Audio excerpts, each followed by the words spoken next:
복음 24장 49절부터 53절, 사도행전 1장 3절부터 11절 말씀을 근거로 해서 오늘 말씀을 함께 나누겠습니다. 오늘은 부활주일이기 때문에 부활에 관련된 성경 말씀을 좀 많이 보려고 합니다. 여러분, 우리가 살면서 종종 이런 생각들을 많이 해보죠. 그 사람은 지금 제 곁에 없어요. 어떤 이유에서든. 근데 그 사람을 생각하면서 내가 그 사람을 다시 만날 수 있다면 내가 그때 못했던 것을 내가 이렇게 해주고 싶다. 그런 마음을 우리가 갖게 될 때가 있죠. 지금 만날 수 없지만 만일 기적적으로 다시 만난다면 그때 그렇게 해주지 못한 것에 대한 그런 후회가 들 때 우리는 그런 생각들을 많이 한다는 것이죠. 다시 만날 수 있는 사람이라면요, 우리가 언젠가 다시 만나면 그렇게 마음먹은 대로 해줄 수 있지만 다시는 만날 수 없는 사람들이라면 우리는 영원히 그 후회와 그 죄책감 속에 우리가 살게 되죠. 이 예수님의 이 제자들도 예수님께서 죽으시고 난 이후에 참 많은 회개와 눈물을 흘렸어요. 베드로는 3번이나 예수님을 부인하고 닭이 울었을 때, 그때 그 닭의 울음소리를 듣고 눈물을 쏟으면서 크게 회개했죠. 가슴을 치면서 후회했습니다. 내가 왜 그랬을까? 바보같이. 요한은 겟세마네 동산에서 잠결에 이불을 뒤집어 쓰고 도망쳤던 것을 후회했어요.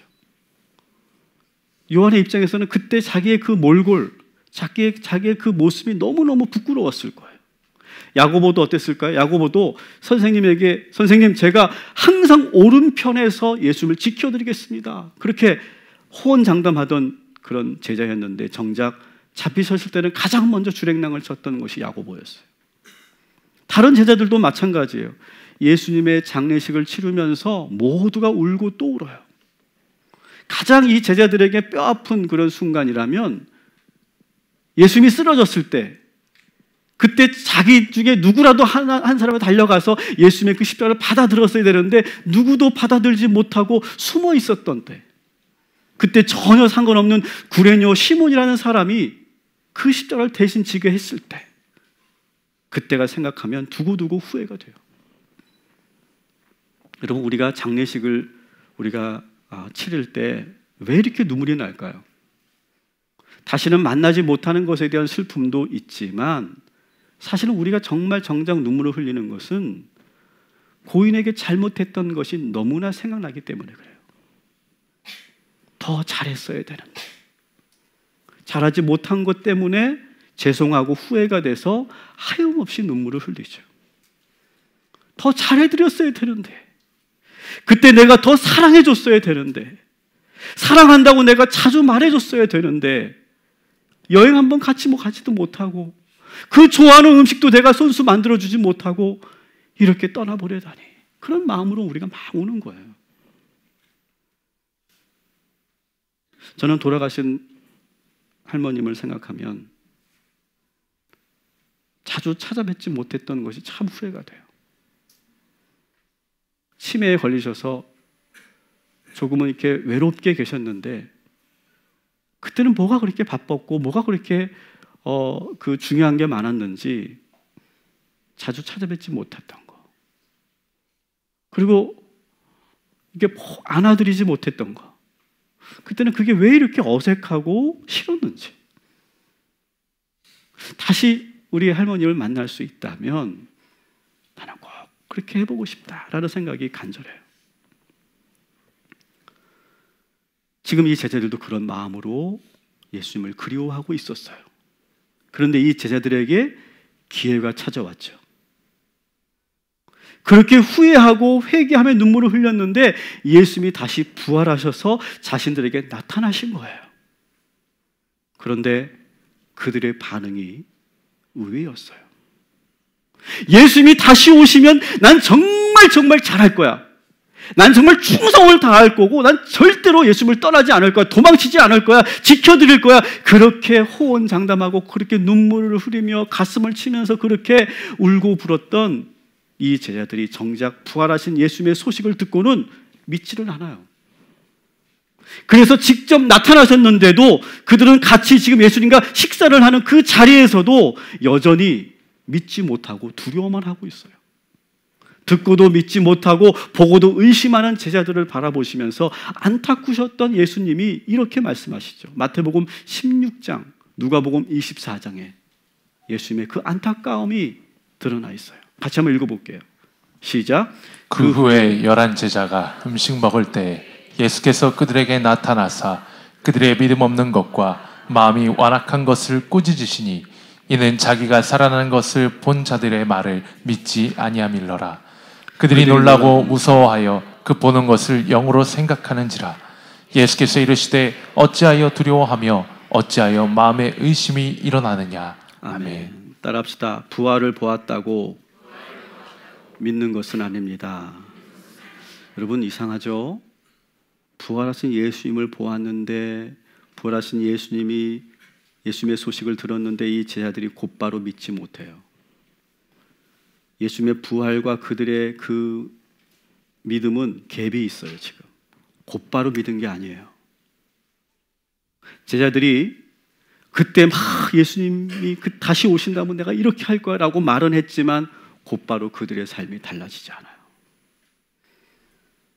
여러분 오늘 우리가 부활주의를 우리가 예배드리면서 단순히 그저 부활을 기념하고 세레모니 하는 것으로 끝나지 않고 부활 이후에 우리의 삶이 달라져야 될 줄 믿습니다. 그래야 진정으로 우리는 부활을 믿는 거고 그래야 진정으로 우리는 부활을 사는 거예요. 부활의 능력이 우리에게 있어야 되지 않겠어요? 오늘 우리가 부활주일 예배 드리고 이 말씀을 들었는데 지난주와 똑같다면 어제 토요일과 내가 지금 똑같다면 월요일의 나의 모습과 지난 토요일의 나의 모습이 똑같다면 우리는 지금 부활을 살고 있는 게 아니죠. 우리는 부활 이후에 어떻게 살아야 할지를 우리는 고민해야 된다는 거예요. 자, 그렇게 되려면 우리가 어떻게 해야 될까? 예수님께서 우리들에게 제자들과 성도들과 현재 우리들에게 하신 말씀대로 사는 것이 부활을 사는 거겠죠. 예수님은 부활하셔서 이전만큼이나 많은 사역을 하셨습니다. 여러분 부활하셔서 가장 먼저 누구를 만나러 갔습니까? 막달라 마리아를 만나러 갔어요. 가장 먼저 막달라 마리아를 만나고 또 다시 엠마오로 가십니다. 엠마오로 가서 두 제자를 만나시고 또 어느 순간 또 디베라 강가로 가셔서 거기서 또 7명의 고기 잡던 제자들을 만나고 또 다시 11명의 제자들이 모여있는 그 모임에 다시 나타나시기도 했어요. 그런데 그 자리에 도마가 없었기 때문에 8해가 지난 후에 또 다시 도마가 있었을 때 그때 예수님이 또 나타나세요. 그리고 40일 동안 제자들 외에도 많은 성도들에게 말씀을 가르치면서 함께 했어요. 그리고 누가복음 24장 50절에 그때 모든 제자들과 성도들을 데리고 베다니로 가서 그 베다니에서 하늘로 승천하셨어요. 부활하셔서 많은 사람들을 만나시면서 많은 말씀들을 하셨는데 이 예수님의 말씀은 오늘 우리 2000년이 지난 우리들에게도 동일한 그런 당부의 말씀이에요. 부활하신 예수님이 우리에게 뭐라고 말씀하시는지를 오늘 여러분 귀담아 들으시기 바랍니다. 이 부활하신 예수님께서 하신 말씀을 우리가 하나하나 우리가 보려고 하는데 첫 번째 말씀은 따라합시다. 평안하라. 부활하셔서 가장 먼저 우리들에게 명령하시고 축복하신 것은 평안하라라고 하는 말씀이었어요. 여러분 요한복음 20장에 보면 예수님께서 부활하셔서 제자들을 만나셔서 하셨던 말씀들이 나와요. 19절, 21절, 26절을 우리 한번 같이 읽어보겠습니다. 시작. 이날 곧 안식 후 첫날 저녁 때에 제자들이 유대인들을 두려워하여 모인 곳의 문들을 닫았더니 예수께서 오사 가운데 서서 이르시되 너희에게 평강이 있을지어다. 예수께서 또 이르시되 너희에게 평강이 있을지어다. 8해 지나서 제자들이 다시 집 안에 있을 때 도마도 함께 있고 문들이 닫혔는데 예수께서 이르시되 너희에게 평강이 있을지어다. 아멘. 예수님께서 제자들에게 뭐라고 계속 말씀하십니까? 평강이 있을지어다. 평강이 있을지어다. 평강이 있을지어다라고 계속 말씀하세요. 왜 이렇게 계속 3번이나 반복했을까요? 제자들은 지금 전혀 평강이 없거든요. 부활의 소식을 듣고 부활의 예수님을 만났는데도 전혀 저들의 마음속에 동요가 일어나지 않고 변화가 일어나지 않고 있는 거예요. 여전히 불안하고 두려웠던 거예요. 아직 예수님의 부활을 믿을 수가 없는 거예요. 그래서 그들은 문을 꼭꼭 걸어 잠그고 숨어 있어요. 여러분, 저를 봐주십시오. 예수님께서 부활하셨습니다. 여러분, 예수님의 부활을 믿으십니까? 여러분, 예수님의 부활을 믿으십니까? 예수님이 부활하셨는데 지금 여러분의 마음은 어떠십니까? 평안하십니까? 그냥 습관적으로 대답하지 마시고 분위기상 대답하지 마시고 정말 여러분의 마음이 좀 평안하시냐고요. 이 부활주의를 예배하면서 여러분의 마음이 정말 평안하시냐고요. 제자들은 예수님이 부활하셨는데 그것이 전혀 자기들의 마음에 와닿지가 않아요. 지금 여러분들처럼. 예수님이 부활하셨지만 기쁘지가 않아요. 예수님의 부활이 자기들하고는 지금 아직 상관이 없는 이야기처럼 들려요. 우리도 마찬가지일 수 있죠. 이 자리에 계신 여러분 가운데는 이 예수님의 부활이 와닿지 않는 분들이 계실 거예요. 솔직하게. 믿지 못하는 분도 계시겠지만 나는 믿고는 있는데 여전히 내 마음, 오늘 내 마음은 지금 불편하고 두렵고 걱정으로 있는 분들이 이 자리에 계실 거예요. 여러분의 표정을 보면 100%. 지금 이런 분들 계실 거예요. 내 마음이 지금 우울해서 오신 분들 계실 거예요. 오늘 감정이 별로 안 좋은 분들 계실 거예요. 부활절이니까 기쁘라고 지금 기뻐하라고 목사가 자꾸 얘기하는데 오히려 그것이 부담이 되고 짜증이 나는 분들이 계실 거예요. 지금 여러분들에게 예수의 이름으로 이렇게 축복하고 명령합니다. 예수님의 부활로 여러분들에게 평강이 있을지어다. 다시 말씀드립니다. 평강이 있을지어다. 여러분, 예수님 부활하셨습니다. 이제 평안할지어다. 여러분, 이 말씀은 축복이자 명령이에요. 명령. 여러분, 오늘 우리가 이 예배를 드리고 나서 한 분도 빠짐없이 마음의 평강을 누리시기를 주님의 이름으로 축원합니다. 그래야 우리는 부활의 능력을 사는 거예요. 제가 매년 부활절마다 항상 설명드리는 우리 전통적인 우리 교회력을 제가 항상 매년 소개하고 있어요. 여러분, 부활주일이 끝나면 그 다음 바로 절기가 시작된다고 그랬죠? 무슨 절기라고요? 무슨 절기라고요? 주여. 잊어먹어 주셔서 감사합니다. 매년 할 수 있잖아요? 따라합시다. 기쁨의 50일. 이제 좀 기억나시죠? 작년에 이맘때. 표도 딱 요거였어요. 요거였어요. 여러분, 이것은 아주 전통적으로 초대교회 때부터 지켜왔던 교회력이에요. 역사적으로 본다면요, 사순절보다 사실은요 기쁨의 50일을 더 먼저 지켰어요. 역사적으로 본다면. 왜냐하면 초대교회 성도들에게는요 예수님의 죽음의 십자가보다 부활의 기쁨이 더 중요하게 여겼거든요. 그래서 먼저 기쁨의 50일을 지키다가 나중에 사순절이라는 걸 지켰어요. 역사적으로 본다면. 그리고 더 재밌는 것은 여러분, 사순절은 며칠이에요? 40일. 기쁨에는 50일. 이거 뭘 말하는 거예요? 기쁨으로 더 10일을 더 살라고 하는 거예요. 여러분, 우리 기독교는 기쁨의 믿음인 줄 믿습니다. 기쁨의 영성인 줄 믿습니다. 너무 거룩하고 엄숙하고 진지하고 절제하고 금욕하는 그런 종교를 떠나서 우리의 이 신앙은 기쁨의 영성이고 기쁨의 신앙인 줄 믿습니다. 그래서 부활주일이 시작되는 오늘부터 해서 50일까지가 뭐라고요? 기쁨의 50일 이렇게 말해요. 그래서 기쁨이 충만한 축제의 시간을 보내는데 이때는 어떻게 하냐면 기쁨의 50일을 보낼 때는 절대로 금식도 못 하겠어요. 그리고 무릎 꿇고 막 힘들게 기도도 못하게 했어요. 기쁨으로. 예배도 기쁘게, 찬양도 기쁘게, 말씀을 읽을 때도 기쁘게, 내가 세상에서 일을 할 때도 기쁘게, 기쁨이 떠나지 않도록 50일을 보내는 거예요. 여러분, 다시 여러분에게 축복합니다. 평안하시기 바랍니다. 평강할지어다. 부활의 능력으로 평강을 되찾으시기를 주님의 이름으로 축원합니다. 두 번째로 예수님이 말씀하신 것은 따라합시다. 성령 받으라. 예수님은 부활을 체험한 우리들에게 성령 충만을 축복하고 계세요. 예수님께서 11 제자에게 나타나셔서 먼저 평강할지어다 이렇게 말씀을 하시고 나서 그 다음에 성령 받으라 이렇게 말씀하시거든요. 요한복음 20장 22절 같이 한번 읽어볼게요. 이 말씀을 하시고 그들을 향하사 24심에 이르시되 성령을 받으라. 부활절을 보내는 우리는 오늘 이 시간부터 성령 충만해야 될 줄 믿습니다. 시들하고 쭉 처져 지내지 마시고 여러분 성령의 능력으로 팔딱팔딱 뛰고 여러분 뜨거운 열정으로 살고 자신 있게 살고 여러분 눈빛이 살아있고 부활의 능력이 임하기를 주님의 이름으로 축원합니다.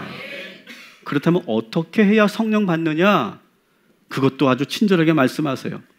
누가복음 24장 49절 같이 읽습니다. 볼지어다 내가 내 아버지께서 약속하신 것을 너희에게 보내리니 너희는 위로부터 능력으로 입혀질 때까지 이 성에 머물라 하시니라. 아멘. 자, 이 성령은 예수님께서 약속하신 영이에요. 그죠?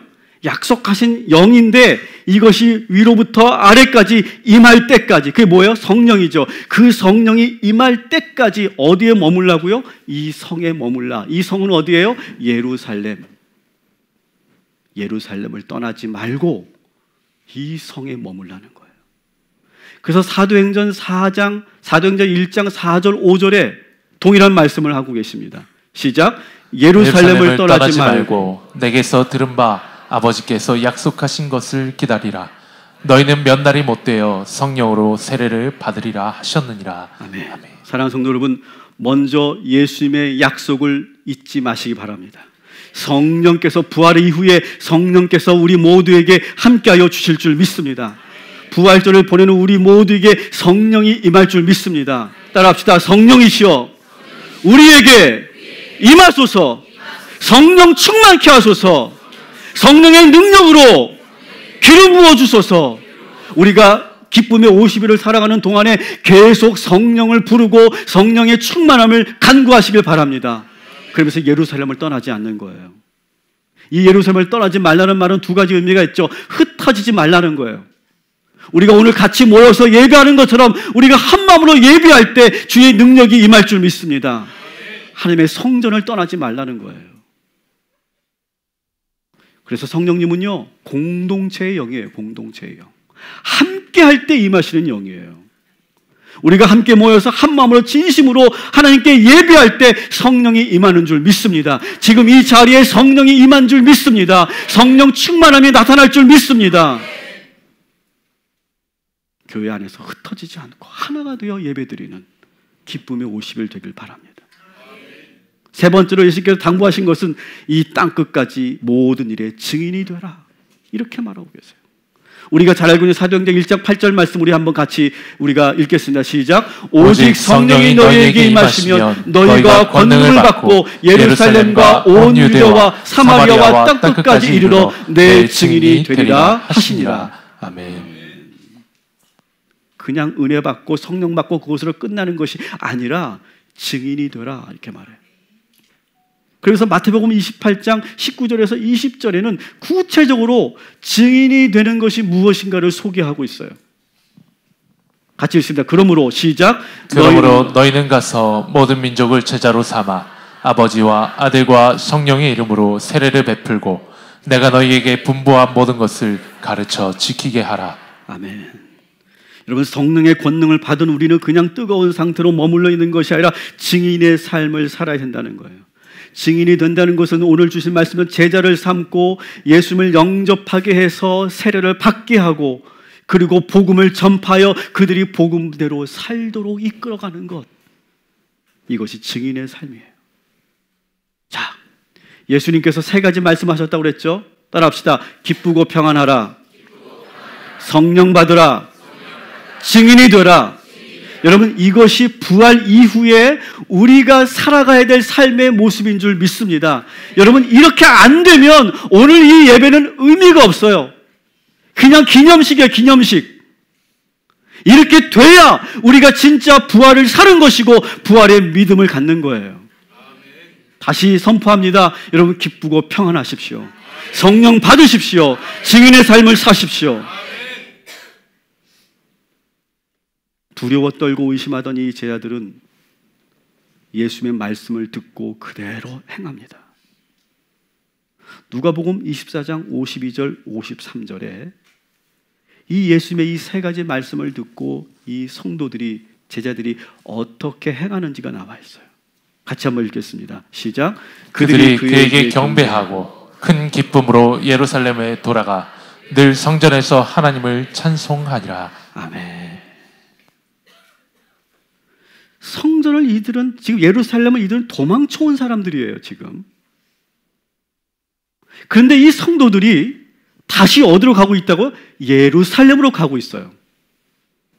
그들은 문을 꼭꼭 걸어 잠그던 그들이 예루살렘 성전으로 가서 어떻게 한다고? 더 크게 하나님을 찬양하고 있다는 거예요. 부활의 능력이 임하니까 두려움이 사라지더라는 거예요. 유대인들이 많이 모이는 성전에 들어가서 더 크게 하나님을 찬양하더라는 거예요. 여러분, 사람이, 아마 여러분들도 그런 경험 해보셨을 거예요. 인생의 감옥을 한번 들어가 보신 게 있을 거예요. 여러분, 마음의 감옥. 우리가 한번 이렇게 인생을 살다가 이렇게 한번 뒷걸음질 치잖아요, 이렇게. 그리고 내가 문을 탁, 마음의 문을 걸어 잠그고 고립되기 시작하면요, 여러분, 한번 이게 하루 이틀 지나고 한 달, 두 달 지나면 이게요, 스스로 나의 인생의 감옥이 돼가지고요, 내가 나가고 싶어도 나가지 못하는 그런 감옥이 될 때가 있어요. 이런 거 경험을 해보셨죠? 나만 해봤구나. 해보셨어요? 여러분, 정말 무섭지 않아요, 여러분? 어제 제가 신문을 하나 봤는데 충격적인 신문 기사를 봤어요. 40대, 50대, 60대를 비교해서 뭐라고 하냐면 독고사 있죠, 독고사. 혼자 있다가 죽는 그런 독고사. 근데 여러분, 40대, 50대, 60대 중에 누가 제일 많을까요? 누가 제일 많을까요? 충격이었어요. 50대가 제일 많대요. 50대. 작년에 독고사한 50대가 513명이래요. 40대는 100여 명이고요. 60대가 더 많을 줄 알았는데 60대 이상은요, 한 200여 명밖에 안 돼요. 왜 50대가 왜 그러죠? 저 50대인데? 왜 그럴까? 그 기사를 보니까요, 50대에 뭔가 인생에 어떤 충격적이고 안 좋은 그런 불행을 만났을 때 그것을 대처하고 그것을 받아들이는 적응력이 50대가 가장 취약하다는 거예요. 그리고 이게 50대는 여전히 뭐가 살아있냐면 자존심이라는 게 살아있단 말이에요. 그래서 누구에게도 이런 걸 말을 못하는 거예요. 그러면서 50대가 뭘 하냐면 혼자 뭐해요? 계속 술 마시는 거죠. 아무에게도 그런 나의 그 고통과 마음을 털어놓지 못하는 거예요. 도와달라고 손을 내밀지도 못하는 거예요. 그러다가 가장 많은 50대가 혼자 그렇게 죽어가더라는 거예요. 그런데 그러면 여성 50대는 어떨까? 제가 봤어요. 여성 50대를 보니까 남자가 513명인데 여성은요 8배가 적어요. 50 몇 명 정도밖에 안 돼요. 더 재미있는 거는요, 여자들은 그런 상황이 생기면요 어떻게 하냐면 밖으로 나간대요. 그리고 그 복지단체나 정부에서 주는 그 모든 혜택을 다 받아먹는데요. 여자들은요. 근데 남자들은요, 한 번도 복지과에 오지 않는데요. 이 복지사들이 집을 이렇게 찾아가잖아요. 그러면 이제 오래 사신 그런 어르신들을 놓고 이렇게 실태 조사를 하는데 모든 얘기를 누가 하냐면 그 아내분이 한대요. 남자분은 아무 말도 안 한대요. 담배만 피고 있대요. 근데 모든 그 자신들의 그 어려움과 그 모든 그런 어려움을 다 복지사한테 얘기한다는 거예요. 복지관을 찾아오는 것도 남자들은 거의 없대요. 왜 그럴까요? 마음의 감옥에 한번 갇히면 나오지 못하는 거예요. 어떻게 나오는지를 몰라요. 마음속에 있는 그 자존심과 실패와 그 자책감 때문에 벗어나지 못하는 거예요. 여러분, 지금 이 제자들이 지금 그랬던 거예요, 여러분.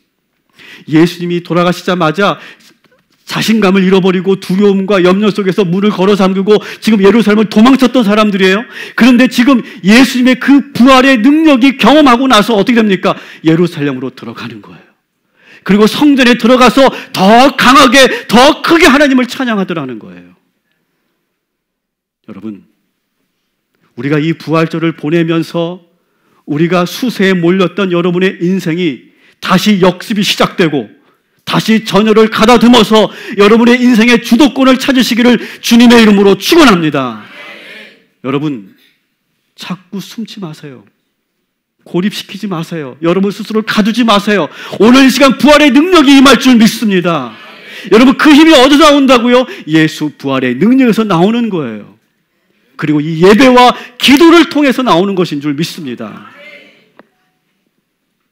그래서 이 부활을 경험한 이 사람들이 예루살렘으로 가서 어떻게 하냐면 사도행전 1장 14절 15절 같이 읽습니다. 시작. 마음을 같이하여 오로지 기도에 힘쓰더라. 모인 무리의 수가 약 120명이나 되더라. 아멘. 같이 모여서 오직 기도에만 힘쓰더라는 거예요. 여러분, 이 기도가 왜 중요한 줄 아세요? 기도는 마음을 모으는 거예요.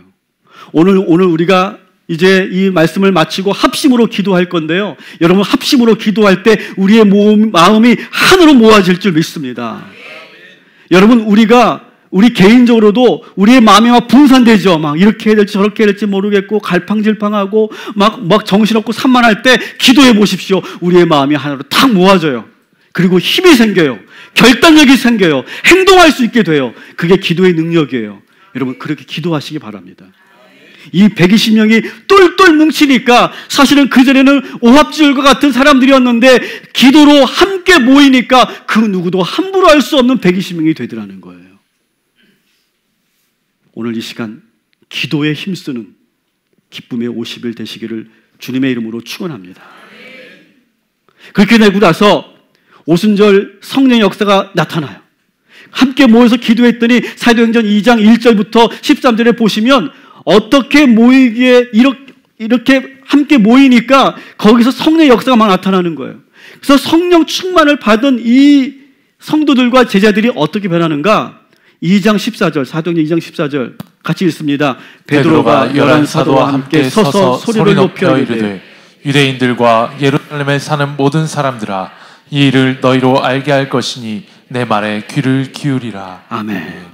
자, 이 베드로와 이 제자들은 그전까지는 도망치고 숨어있고 흩어져 있던 사람들이에요. 고기나 잡아야겠다고 우리가 뒷걸음치던 사람들이에요. 그런데 모여서 함께 기도하니까 성령 충만해지고 나니까 어떻게 바뀝니까? 담대해져서 이제는 복음을 들고 나가는 거예요.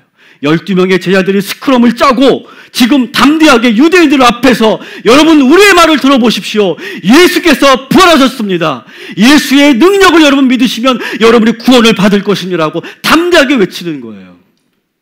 여러분, 오늘 우리가 밖에 나가서 부활절 계란을 가지고 우리 이웃 주민들에게 그 계란을 나눌 때 여러분, 그 담대한 능력이 여러분에게 있게 될 줄 믿습니다. 부활의 능력, 부활의 소식을 전하시기를 주님의 이름으로 축원합니다. 저는 그래서 오늘 예수님의 이 세 가지 당부의 말씀을 근거로 해서 또한 이 초대교회 성도들의 변화된 모습을 근거로 해서 여러분들에게 저는 세 가지를 제안하려고 해요. 기쁨의 50일이 오늘부터 시작돼서 6월 9일까지 진행된다고 말씀드렸어요.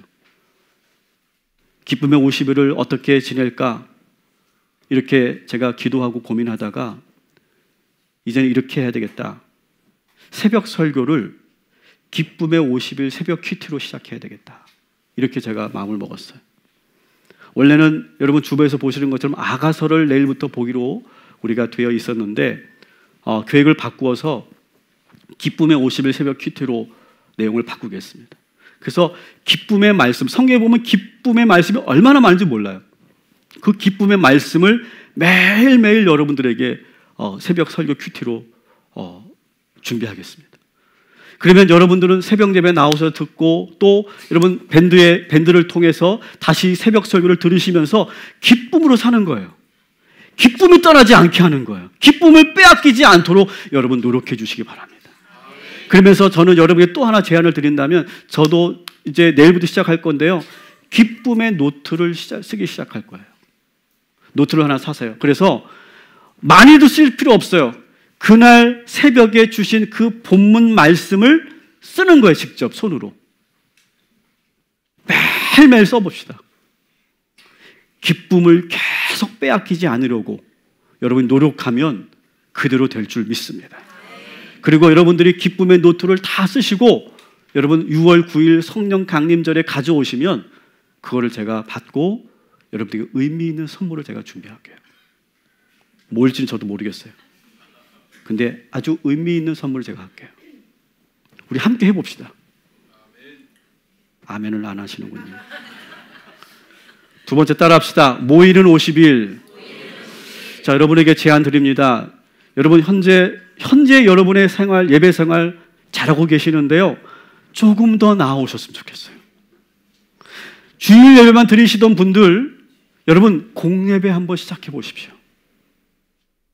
공예배 모두를 참석하라는 게 아니에요. 여러분 인상 찌푸리지 마세요. 무서우니까. 여러분 어쨌든 주일 예배만 나오시는 분들, 여러분 예배 하나 더 해보세요. 새벽 예배들, 뭐 수요 예배든 금요심야든 새벽 예배 매일 나오는 것도 아니야. 자꾸 인상 쓰지 마. 하루만 해봐.